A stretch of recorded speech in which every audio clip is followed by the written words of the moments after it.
এগুলো অনেক রিস্কের কাজ মাশাআল্লাহ। কারো কোনো ক্ষতি হয়নি আলহামদুলিল্লাহ, এটাই শুকরিয়া।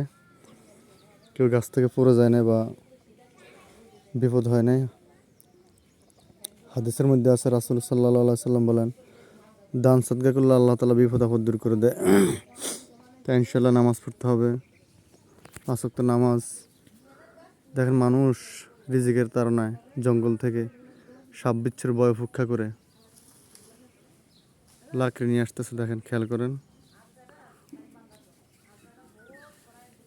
মাশাআল্লাহ, আল্লাহ তাআলা আমাদেরকে অনেক সুখে রাখছে, শান্তিতে রাখছে। সবাই শুকরিয়া আদায় করবেন আল্লাহ তাআলার কাছে। ওই জঙ্গল থেকে, গহীন জঙ্গল থেকে, সেখানে বানর আছে, আমি নিজের চোখে দেখছি।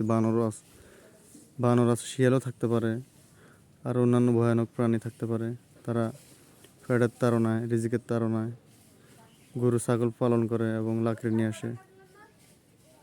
তা যাদেরকে আল্লাহ তাআলা চাকরি দিচ্ছে, দোকানপাট ব্যবসা বাণিজ্য দিচ্ছে, তারা আল্লাহর কাছে শুকরিয়া আদায় করবেন যে